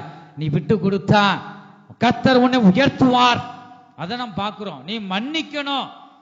பாருங்க, மன்னிக்கிற சுபாவம் நம்ம குடும்பத்துல மிகவும் அவசியம். நீ அந்த மன்னித்தா தான் இந்த இடத்துல சமாதானம் உண்டாகும். கர்த்தர் உன்னை உயர்த்துவார். பேதுரு சொல்றாரு, என் சகோதரனுக்கு எத்தனை தரம் மன்னிக்கணும் அப்பா, அவன் அக்கிரமம் பண்றான், நான் எப்படி மன்னிக்க முடியும்? கேட்கும் போது அந்த 770 தரம் மன்னிக்கணும்னு சொல்றாரு. அதனால் 490 தரம் மாத்திரம் அல்ல, அதுக்கு மேலேயே என்ன செய்ய, நீ மன்னிக்க மன்னிக்க அந்த அவன் என்ன, அவனு ரசிக்கப்படுவான். கடைசியில அவன் கீழே போவான். நீ மன்னிக்கிறவன் உயர்ந்த ஸ்தானத்துல, உயர்ந்த அடைக்கலத்திலே உன்னை வைப்பார். அதுதான் நாம் பார்க்கிறோம். கர்த்தருக்கு ஸ்தோத்திரம். பூரண சமாதானம். ஏசாயா தீர்க்கதரிசியின் புஸ்தகம் எழுதிக்குங்க, வாசிக்க வேண்டாம். அந்த இடத்துல பார்க்கிறோம் 26வது அதிகாரம் 3வது வசனத்துல பூரண சமாதானம் என்று பார்க்கிறோம். 2வது மிகுந்த சமாதானம். சங்கீத புஸ்தகம் 119வது சங்கீதம் 165வது வசனத்துல நாம் பார்க்கிறோம். சங்கீத புஸ்தகம் 119வது சங்கீதம் 165 பார்க்கிறோம் மிகுந்த சமாதானம். 3வது பெரிய சமாதானம். ஏசாயா தீர்க்கதரிசியின் புஸ்தகம் 54வது அதிகாரம் 13வது வசனத்துல பெரிய சமாதானம். 4வது மேலான சமாதானம். பிலிப்பியர் 4வது அதிகாரம் 7வது வசனத்துல மேலான சமாதானம். 5வது புத்தி கெட்டாத சமாதானம். பிலிப்பியர் அதே 4வது அதிகாரத்துல 7வது வசனத்துல வாசிக்கிறோம். 6வது ஆளுகை செய்யும் சமாதானம். கொலோசியர் 3வது அதிகாரம் 15வது வசனத்துல நாம் வாசிக்கிறோம். 7வது நதியை போல பாயும் சமாதானம். ஏசாயா தீர்க்கதரிசியின் புஸ்தகம் 48வது அதிகாரம் 18வது வசனத்துல பார்க்கிறோம். நாம் இந்த வேளையிலும் கூட நாம் இந்த 7 வித சமாதானத்தை பற்றி நாம் பார்க்கிறோம். பூர்ண சமாதானம், மிகுந்த சமாதானம், பெரிய சமாதானம், மேலான சமாதானம், புத்தி கெட்டாத சமாதானம், ஆளுகை செய்யும் சமாதானம், நதியை போல பாயும் சமாதானம். இந்த சமாதானம் நமக்கு வேணுமா இல்லையா? நம் குடும்பத்துல வேணும்னா நீ குடும்பத்துல ஒருவருக்கு விட்டு கொடுத்து நீ குறைந்து போக மாட்டாய். கர்த்தர் உன்னை மேன்மைப்படுத்துவார். ஒருவருக்கொருவர் விட்டு கொடுத்து போங்க, கர்த்தர் இந்த சமாதானத்தை தருவார். உனக்கு பெரிய விசுவாசம், கடுகளவு விசுவாசம் இருந்தா நீ விட்டு கொடுத்து போவ. நீ ஒருவருக்குள்ள மன்னிக்கிற சுபாவம் உனக்குள்ள வரும். உன் குடும்பம் முழுவதும் பிள்ளைகளோடு, கணவனோடு, மனைவியோடு சமாதானமா நீ காணப்படுவ. இந்த சொல்லப்பட்ட வசனங்கள்லாம் வீடுகள் இருந்து படித்து பாருங்க. நம்முடைய ஆவி பரிசுத்தமாக இருக்க வேண்டும் என்று தேவன் விரும்புகிறார். ஆகவே வந்து பாருங்க, நம்முடைய ஆவி எப்படிப்பட்டதா இருக்கிறது, அவ கனிகளினாலே நீங்க அறிவீங்க என்று இயேசு கிறிஸ்து சொல்லுவதை பார்க்கிறோம். நம்முடைய கனிகள் எப்படி இருக்கு, வார்த்தைகள் எப்படி இருக்கிறது, மற்றவுடன் பேசுவதை எப்படி நாம் பேசுகிறோம், அன்பின் வார்த்தையை பேசுறோமா? ஒரு வீட்டுக்குள்ள போனா சமாதானம் என்று சொல்லுங்க. பாருங்க, ஒரு சில விசுவாசிய வந்து நம்ம இதயத்துக்கு ஏற்றவாறு நடந்துக்கலாம், போதகர் என்ன சொல்றாங்க, சாபத்தை விடுறாங்க. அதுதான் நடக்குது பாருங்க. அப்ப ஒரு வீட்டுக்குள்ள போனா நீங்க என்னதான் சொல்லணுமா, உங்களுக்கு சமாதானம் என்று சொல்லு, சாபம் வாயில வரக்கூடாது. பாருங்க, அப்ப ஆண்டவர் சொல்றாரு. ஆகவே நல்ல வார்த்தைகளை நீ பேசு. ஆண்டவர் நம்ம ஞானத்தை தந்திருக்கிறார். ஆடு மாடு தான் வந்து ஒன்னும் அறிவு இல்லாம இருக்கு பாருங்க, அதை விட நமக்கு அறிவை கூட தந்திருக்கிறார். ஆகவே நான் பேசுற வார்த்தை இன்னதென்று அறிந்து நாம் பேசணுமா, நல்ல வார்த்தைகளை பேசணும். அந்த அளவுக்கு நீ வளர்ச்சி அடையணும். நீ ஊழியக்காரனா இருக்கலாம், விசுவாசிகளா இருக்கலாம், தேவனை ஏற்றுக்கொண்ட விசுவாசிகளாகிய ஊழியர்களாகிய ஒவ்வொருவரும் நம்முடைய ஆவி எப்படி இருக்கிறது என்று இந்த வேளை நாம ஆராய்ந்து பார்ப்போமாக. பாருங்க, ஆவி என்பது என்ன சொல்லுங்க பாப்போம். ஆவி, இந்த ஆவிக்குள்ள என்ன அடங்கி இருக்கு? 10 காரியங்களை அடங்கி இருக்கு இந்த ஆவி. ஆவினா என்ன? நம்முடைய ஆண்டவர் எப்படி இருக்காரு? ஆவியா இருக்கிறார். அவரை தொழுது கொள்ளுகிற நாம் ஆவியோடும் உண்மையோடும் தொழுது கொள்ளணும். அதே மாதிரி நம்ம ஆவி இந்த வருதுப்பா, அந்த ஆவி வருது, ஆவியை அலபாஞ்சிக்கிட்டே இருக்குப்பா சொல்லுவாங்க. நம்ம வெறும் சரீரத்துக்குள்ள ஆவியை தந்திருக்கிறார். நம்முடைய ஆவி எப்படிதான் இருக்கணுமா கர்த்தருக்கு முன்பாக? ஆவி என்பது அறிந்து கொள்ளுதல், தேவ சித்தம், எண்ணங்கள், தேடுதல், சிந்தனை, தோற்றங்கள், ஞாபகம், நினைவுகள், அறிந்து கொள்ளுதல், தியானம். அப்படி 10 ஒரு காரியம் இருக்கு இந்த ஆவிக்குள்ள. பாருங்க, இந்த நம்ம சரீரத்திற்கு ஒவ்வொரு உறுப்புகளும் பரிசுத்த ஆவியினால பரிசுத்தமாக்கப்பட வேண்டும். ஆகவே நம்ம ஆவியை பரிசுத்தமாக வைத்துக் கொள்ள வேண்டும். கர்த்தருக்கு ஸ்தோத்திரம். இதுதான் ஆவி என்று நாம் பார்க்கிறோம். பரிசுத்த ஆவியை நாம் பெற்றுக்கொண்டவர்களாகவும் கூட காணப்பட வேண்டும். கர்த்தருக்கு ஸ்தோத்திரம். மத்தேயு சுவிசேஷம் 6வது அதிகாரம் 3-4 நம்ம இந்த வசனங்களை வாசிக்கும் போது ஒரு சில காரியங்கள் உங்களுக்கு தெரியாம இருக்கலாம். ஆகவே அவைகள் எல்லாவற்றையும் நீங்க அறிந்து கொள்ள வேண்டும்.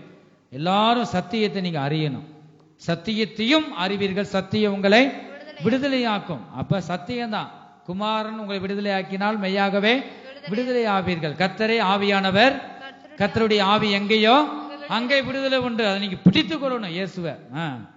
அந்த இடத்துல நாம் பார்க்கிறோம். வாசிங்க. நீயோ தருமம் செய்யும் போது, நீயோ தருமம் செய்யும் போது உன் தருமம் அந்தரங்கமாய் இருப்பதற்கு, அந்தரங்கமா இருப்ப நீ என்னதான் செய்யணும்? உன் வலது கை செய்கிறதை உன் வலது கை செய்கிறதே கடவது, நம்முடைய இடது கை என்ன செய்யக்கூடாது?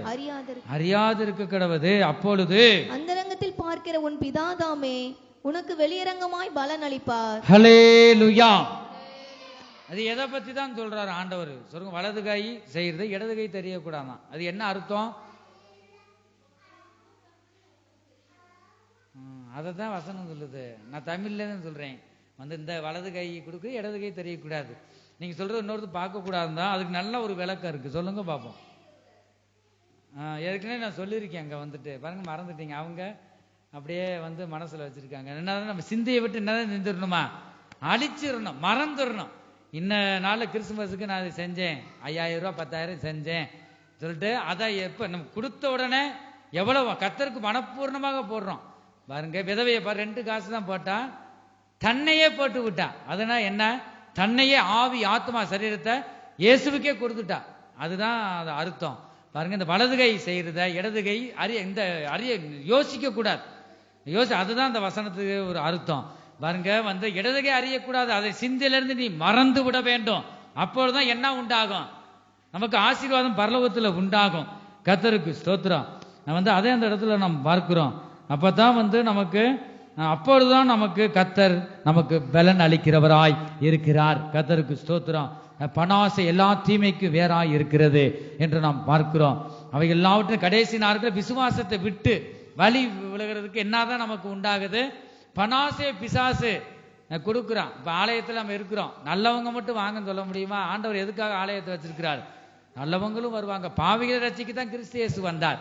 ரட்சிக்கப்பட்டவங்க சத்தியத்துல வளரும்படியாய், தேவனை ஆராதித்து அவரை மகிமைப்படுத்த முடியாய், சபை கூடி வருதல விட்டு விடாதபடி நாம் காணப்படுறோம் பாருங்க. அதுக்காக நம்ம கூடி வருகிறோம். ஆகவே இந்த ஆராதனை முடிஞ்சதும் ஒருவருக்கொரு சந்திக்கணும்.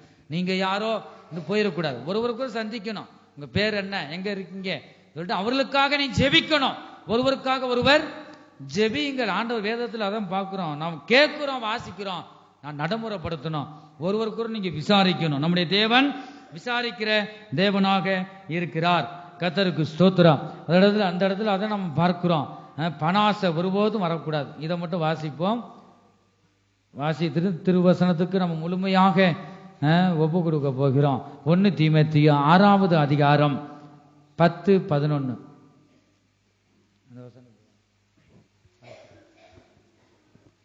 பண ஆசை எல்லா தீமைக்கும் வேறாய் இருக்கிறது. சிலர் அதை இச்சித்து விசுவாசத்தை விட்டு வழுவி, சிலர் என்ன இச்சிக்கிறாங்க? தேவனுடைய பிள்ளைங்க தான் பாருங்க. இந்த வசனம் இந்த வேளையில ஆண்டவர் பேசுறது அதுதான். சிலர் தான் என்ன செய்யறாங்க? பண ஆசை, பணம் பணம் பணம் பாருங்க. அதுதான் ஒரு கிராமத்துல வெள்ளம் வந்துதான் வரும்போது ஜனங்களை இழுத்துட்டு போகுது. ஐயோ என் பணப்பெட்டி போதே போதே சொல்லிட்டு அவன் உயிர் பெருசு இல்ல போயிட்டு இப்ப பணப்பெட்டியை தூக்குனா அவன் அந்த பணப்பெட்டியோட போயிட்டு அவனும் வெள்ளத்துல போயிட்டான். உண்மையில நடந்த சம்பவம் பாருங்க. பணத்து மேல அவ்வளவுங்க. பணம் எல்லா வேலையும் செய்யும். பணத்தை கட்ட பிணமே வாயை திறக்குன்னு சொல்றதை கேள்விப்பட்டிருக்கோம் உலகத்துல. அது உண்மைதான் பாருங்க. பணாசை ரட்சிக்கப்பட்ட தேவனுடைய பிள்ளைகளுக்கு வரக்கூடாது. உனக்கு இன்னதென்று தேவன் தருவார். நீ நினைப்பதற்கும் நீ வேண்டிக் கொள்வதற்கும் மேலாகவே கர்த்தர் தருவார். விசுவாசத்தை விட்டு என்ன செய்யறாங்களாம்? சிலர் அதை இச்சித்து விசுவாசத்தை விட்டு வலுவி, தேவனை விட்டு என்ன செய்யறாங்க? வலுவி அநேக வேதனைகளாலே தங்களை உருவ குத்தி கொண்டிருக்கிறார்கள். நீயோ தேவனுடைய மனுஷனை. நம்மளாம் யாரு? தேவனுடைய மனுஷன். இவைகளை விட்டோடி இந்த பணாசையை விட்டோடி நீதியையும் தேவ பக்தியையும் விசுவாசத்தையும் அன்பையும் பொறுமையையும் சாந்த குணத்தையும் அடையும்படி நாடு. விசுவாசத்தின் நல்ல போராட்டத்தை போராடு. நித்திய ஜீவனை பெற்றுக்கொள். அதற்காகவே நீ அழைக்கப்பட்டாய். ஜீவனை பற்றிக்கொள். அதற்காகவே நீ அழைக்கப்பட்டாய். அநேக சாட்சிகளுக்கு முன்பாக நல்ல அறிக்கை பண்ணினவனுமாய் இருக்கிறாய். போதும் பாருங்க, நாம் நித்தமும் வேத வாசிப்பிலும் ஜெபத்திலும் நாம் காணப்பட வேண்டும். என் ஜனமே, கர்த்தருடைய பரிசுத்த நாமத்திற்கு மகிமை உண்டாகட்டும். இந்த கடைசி நாட்கள்ல கூட வந்திருக்கிறோம். இந்த வேளையிலும் கூட நாம் எல்லாரும் எழுந்து நிற்போமாக. எழுந்து நின்று இந்த திருவசனத்துக்கு நம்மை ஒப்பு கொடுப்போமாக. நமக்கு சோதனை வரும்பொழுது நாம் என்னதான் செய்யணும்? பொறுமையோடு இருக்கணும். பொறுமை, உண்மையான பொறுமை என்பது நமக்கு துன்பங்கள் ஏற்படும் போது, நம்ம மற்றவங்க வையும் போது கோபம் கொள்ளாமலும், நம்மை இகழும் போது பாருங்க நாம் பொறுமையோடு இருக்கணும். இதெல்லாம் ஏற்படும் போது தேவனிடத்திலிருந்து நமக்கு பதில் வரும் வர தாமதம் ஏற்படும் போதும் கூட நீ பொறுமையோடு இருக்கணும். பிரச்சனைகள் ஏற்படும் போதும் கூட, தொடர்ந்து துன்பங்கள் வரும்போது நான் அமைதியாக இருக்கும் குணம்தாம் நீடிய பொறுமையாக இருக்கிறது. என் ஜனமே, சங்கீத புஸ்தகம் 40:1 பார்க்கிறோம், பொறுமையுடன் கர்த்தருக்காக காத்திருந்தேன், அவர் என்னிடமாய் சாய்ந்து என் கூப்பிடுதலை கேட்டார் என்று நாம் பார்க்கிறோம். என் ஜனமே, அந்த வேளையில் அவரை நோக்கி பார்ப்போமாக. 1 கொரிந்தியர் 13:13 பார்க்கிறோம், விசுவாசம், நம்பிக்கை, அன்பு, இவைகளை அன்பே பெரியது என்று நாம் பார்க்கிறோம். என் ஜனமே, விசுவாசமானது நம்பப்படுகிறவர்களின் உறுதியும் காணப்படாதவைகள் நிச்சயமாய் இருக்கிறது. எத்தனை பேருக்கு பெரிய விசுவாசம், கடுகளவு விசுவாசம் இருக்கிறதா? அல்லேலூயா. இயேசுவே, விசுவாசத்தை வர்த்திக்க செய்யுங்க. நாம் சொல்லுவோம், வாயை திறந்து நீ சொல்லுவோம், வாயை விரிவாய் திற, அப்பொழுது நன்மையினால் உன்னை நிரப்புவார். அல்லேலூயா. ஆமென், ஆமென், அல்லேலூயா. கர்த்தர் தாமே உனக்கு விசுவாசத்தை தந்து கர்த்தர் கடைசி பரியந்தமும் வழி நடத்தி கர்த்தர் ஆசீர்வதிப்பாராக. கர்த்தருக்கு ஸ்தோத்திரம். பயமதை நீக்கிடுமே, யாவும் கரங்களை தட்டி தட்டி பாடுவோம். அது விசுவாசம் நாடிடுமே, அன்பு ஒரு காலம் ஒளியாதே, அது விசுவாசம் நாடிடுமே, அன்பு ஒரு காலம் ஒளியாதே. இயேசுவின் மகா அன்பீரே, அதின் ஆளும் எல்லா கண்களை மூடி நம்மை அர்ப்பணிப்போமாக. ஆவி, ஆத்மா, சரீரத்தை ஜீவ பலியாக ஒப்புக்கொடு. ஹல்லேலூயா. அதுவே எனக்கு செய்யத்தக்க புத்தியில் ஆராதனை என்று சொல்லுகிறார். ஹல்லேலூயா. இரட்டிப்பான விசுவாசத்தை தாங்க, பெரிய விசுவாசத்தை தாங்க, கடுகளவு விசுவாசத்தை தாங்க, விசுவாசத்தை வர்த்திக்க செய்யுங்க என்று நீ சொல்லுவாயாக. ஆதிதேவன் பலியானாரே, ஆமென், ஆமென். அல்லல் யாவும் நகற்றிடவே, ஆதிதேவன் பலியானாரே. கரங்களை தட்டி தட்டி தட்டி கர்த்தருடைய நாமத்தை உயர்த்துவோம். ஓ ஷகட கதுட பகதுட வல்லமை, தேவனுடைய வல்லமை. ஹல்லேலூயா.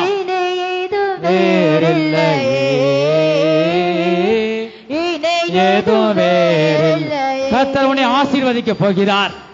உன்னை பெரிய விசுவாசத்தையும் கடுகளவு விசுவாசத்தையும் தந்து உன்னை மேன்மைப்படுத்த போகிறார். ஹல்லேலூயா. விசுவாசித்தால் தேவனுடைய மகிமையை காண்பாய். ஹல்லேலூயா. ஆமென். வேறில்லை. கரங்களை தட்டி தட்டி தட்டி இயேசுவின் நாமத்தை உயர்த்து. ஆண்டவரே, ஐயா, எனக்குள்ள அவிசுவாசம் வரக்கூடாது அப்பா. ஆண்டவரே, நான் உம்முடைய பிள்ளையா இருக்கிறேன், உம்முடைய மகனா இருக்கிறேன். இயேசுவே, உமக்குள்ள விசுவாசத்தை எனக்கு தாங்க. உனக்குள்ள கடுகளவு விசுவாசம், பெரிய விசுவாசம் இருந்தா நீர்தான் உன்னை உயர்த்துவார், உன்னை மேன்மைப்படுத்துவார். ஹல்லேலூயா. இந்த விசுவாசம் உனக்குள்ள இருந்தா நீ எதையும் செய்யலாம். கர்த்தர் உன்னை பயன்படுத்துவார். முன்னேறி செல்லு, விசுவாசத்துல முன்னேறி செல்லுவாயாக. ஹல்லேலூயா. ஒவ்வொரு இதயத்தை ஆண்டவர் பார்த்து கொண்டிருக்கிறார் என் ஜனமே. ஹல்லேலூயா. விசுவாசத்தில் உறுதியாயிரு. ஹல்லேலூயா. கேளுங்கள், அப்பொழுது உங்களுக்கு கொடுக்கப்படும். தட்டுங்கள், அப்பொழுது உங்களுக்கு திறக்கப்படும். தேடுங்கள், அப்பொழுது கர்த்தரை கண்டடைவீர்கள். ஹல்லேலூயா. கரங்களை தட்டி தட்டி கேள், அப்போ கொடுக்கப்படும். பலிவாசல் திறக்கும் வரை நீ கூப்பிடு. ஹல்லேலூயா. தட்டி கொண்டே இரு. ஜெபத்தின் மூலமா தட்டி கொண்டே இரு, அப்பொழுது பலிவாசல் திறக்கும். தேவனை தேடிக்கொண்டே இரு, அப்பொழுது நீ தேவனை கர்த்தரை கண்டடைவாய். ஓ மகிமை. ஹல்லேலூயா. ஹல்லேலூயா. இயேசுவே சுகடகடபகடமா. ஹல்லேலூயா. வல்லமை வல்லமை தேவ வல்லமை தேவ வல்லமை. ஆண்டவரே ஐயா, உம்முடைய விசுவாசம் கடுகளவு விசுவாசம், பெரிய விசுவாசம் அப்பா. ஆண்டவர் உமக்குள்ள இருக்கிற கர்த்தாவே, உம்முடைய விசுவாசத்தை கேட்கிற வாஞ்சிக்கிற ஒவ்வொருவருக்கும் இந்த வேளையிலே ஊற்றுவீராக, ஊற்றுவீராக. ஒவ்வொரு இதயத்திலும் சிந்தனைகளிலும் ஆண்டவரே இரட்டிப்பான விசுவாசத்தினால் நிரப்புங்க. ஹல்லேலூயா. ஹல்லேலூயா. நிறைவானது வரும்போது குறைவானதெல்லாம் ஒளிந்து போகும் என் ஜனமே. நீ பின்னானவைகளை நீ பார்க்க வேண்டாம். நீ இயேசுவை நோக்கி முன் செல். நீ போக வேண்டிய தூரம் எவ்வளவோ தூரமா இருக்கிறது. விசுவாசத்திலும் அன்பிலும் வளர வேண்டியது எவ்வளவோ தூரமா இருக்கிறது. ஹல்லேலூயா. மகிமை தேவனுக்கு மகிமை உண்டாவதாக. ஹல்லேலூயா. விசுவாசத்தினால நிரப்புங்க என்று நீ சொல்லு. உனக்குள்ள விசுவாசம் இருந்தா யாருடைய தயவும் தேவை இல்லை. இயேசுடைய அவர் மேல் நாமத்தின் மேல் நம்பிக்கை வைத்து விசுவாசமா இருந்தா உன்னை மேன்மைப்படுத்துவார். ஹல்லேலூயா. நீ எதையும் சாதிக்கலாம். ஆமென். ஹல்லேலூயா. ஸ்தோத்திரம் ஆண்டவரே. ஆமென். கர்த்தர் நம்மோடு பேசின ஜீவனுள்ள வார்த்தைகளுக்காக கரங்களை தட்டி கர்த்தரை ஸ்தோத்திரிப்போம். ஸ்தோத்திரம் ஸ்தோத்திரம் ஸ்தோத்திரம் ஸ்தோத்திரம் ஸ்தோத்திரம் ஸ்தோத்திரம் ஸ்தோத்திரம் ஸ்தோத்திரம் ஸ்தோத்திரம் ஸ்தோத்திரம் ஸ்தோத்திரம் ஸ்தோத்திரம். எல்லா துதி கனம் மகிமையும் எல்லாம் பிதா குமாரன் பரிசுத்த ஆவியானவருக்கே கொடுத்து கர்த்தரை ஸ்தோத்திரிப்போம். ஸ்தோத்திரம் ஸ்தோத்திரம் ஸ்தோத்திரம் ஸ்தோத்திரம். எங்கள் அன்பின் இயேசுவே, நாங்கள் உம்மை துதிக்கிறோம், ஸ்தோத்திரிக்கிறோம். கர்த்தாவே ஆண்டவரே, ஆரம்பம் முதல் முடிவு வரை ஒவ்வொரு பகுதியிலும் நீங்க ஆசீர்வதித்தபடியால் உமக்கு ஸ்தோத்திரம். பாடல் பகுதியை நீர் ஆசீர்வதித்தபடியால் ஸ்தோத்திரம். ஆண்டவரே, ஆராதன பகுதியை நீங்க ஆசீர்வதித்தீங்களே, உமக்கு ஸ்தோத்திரம். நீங்க பேசின தீர்க்க தரிசன வார்த்தைகளுக்காக, எச்சரிப்பின் வார்த்தைகளுக்காக ஸ்தோத்திரம். ஆண்டவரே, சங்கீத பகுதியை ஆசீர்வதித்தபடியால் ஸ்தோத்திரம். காணிக்க பகுதியை நீர் ஆசீர்வதித்தபடியால் ஸ்தோத்திரம். அநேகரை ஜீவனுள்ள சாட்சியை எழுப்பி தந்தீங்களே, உமக்கு ஸ்தோத்திரம். ஆண்டவரே கர்த்தாவே, செய்தியின் பகுதியும் கூட நீர் ஆசீர்வதித்தபடியால் உமக்கு ஸ்தோத்திரம். நீர் எங்களோடு பேசினீங்களே, ஸ்தோத்திரம். விசுவாசமானது நம்பப்படுகிறவர்களின் உறுதியும் காணப்படாதவைகளின் நிச்சயமாய் இருக்கிறது என்று கர்த்தாவே நீர் எங்களோடு பேசினீரப்பா. கடுகளவு விசுவாசம், பெரிய விசுவாசம். அப்படியாக கர்த்தாவே நீர் எங்களோடு பேசினீங்களே அப்பா, ஸ்தோத்திரம். ஆண்டவரே ஸ்தோத்திரம். ஒவ்வொருக்குள்ளும் விசுவாசத்தை தாங்க, விசுவாசத்தை வர்த்திக்க செய்யுங்க கர்த்தாவே. இந்த கடைசி நாட்கள் நாங்கள் விசுவாசத்தோடு ஆண்டவர் நாங்கள் காணப்பட்டு ஆண்டவர் எந்த காரியத்திலும் நாங்கள் எடுக்கிற ஒவ்வொரு காரியமும் ஆண்டவரை ஜெயமாய் முடிய ஆண்டவர் யோசேப்போடு இருந்தது போல எங்கள் ஒவ்வொருக்குள்ள நீங்க இருந்து நீ ஜெயத்தை தாங்க. ஜெயம் கர்த்தரால் வரும் ஆண்டவரை, உம்மால் மட்டுமே ஜெயம் வரும். அந்த விசுவாசத்தை தந்து வழி நடத்துங்க. இங்க வந்திருக்கிற ஒவ்வொருவரும் ஒவ்வொருக்குள்ளும் விசுவாசம் பெருகட்டும், அன்பு பெருகட்டும். ஆண்டவரை இங்க வந்திருக்கிற ஒவ்வொரு அவங்களுடைய பிள்ளைகளை பேர்பராய் ஆண்டவரை ஸ்தோத்திரம். இரத்தத்துக்குள் கர்த்தாவே ஆண்டவரை ஒப்பு கொடுக்கிறோம் அப்பா. ஒவ்வொரு மேலும் பாதுகாப்பு இருக்கட்டும். ஒவ்வொருவரையும் ஆசீர்வதிங்க. பூமிக்குரிய ஆசீர்வாதத்தினாலும் பரலோகத்துக்குரிய ஆசீர்வாதத்தினாலும் நிரப்புங்க. குழந்தை பாக்கியம் இல்லாமல் இருக்கிற ஒவ்வொருவருக்கும் கற்பத்தின் கனியை தாங்க ஆண்டவரே ஸ்தோத்திரம். விவாகம் இல்லாமல் இருக்கிற ஒவ்வொருவருக்கும் கர்த்தாவே ஆண்டவரே ஸ்தோத்திரம். அந்த காரியங்கள் கூடி வர உதவி செய்யுங்க கர்த்தாவே. எல்லா தடைகளையும் நீக்கி நாம மகிமைப்படட்டும். பெரிய காரியங்களை செய்யுங்க, அதிசயங்களை ஒவ்வொருவரும் காணட்டும். ஆண்டவரை தொடர்ந்து உடைய வருகை எந்த நேரம் இருக்குமானாலும் உண்மை சந்திக்க எங்களை ஒவ்வொருவரையும் ஆயத்தப்படுத்துங்க. ஆண்டவரே ஸ்தோத்திரம். ஒவ்வொரு மேலும் பாதுகாப்பு இருக்கட்டும், ஆசீர்வதியுங்க. இயேசு கிறிஸ்துவின் மூலமாய் வேண்டிக் கொள்கிறோம் நல்ல பிதாவே, ஆமென். தொடர்ந்து நாம் சொல்லுவோம், என் ஆத்துமாவை கர்த்தரை ஸ்தோத்தரி, என் முழு உள்ளமே அவருடைய பரிசுத்த நாமத்தை ஸ்தோத்தரி. என் ஆத்துமாவை கர்த்தரை ஸ்தோத்தரி, அவர் செய்த சகல உபகாரங்களை மறவாதே. ஆமென். கர்த்தராகிய இயேசு கிறிஸ்துவினுடைய கிருபையும் தேவனுடைய அன்பும் பரிசுத்த ஆவியினுடைய ஐக்கியமும் அவருடைய பாதுகாவலும் நம்ம அனைவருடன் கூட என்றென்றைக்கும் சதா காலங்களிலும் இருப்பதாக. ஆமென். ஹல்லேலூயா, ஹல்லேலூயா, ஹல்லேலூயா.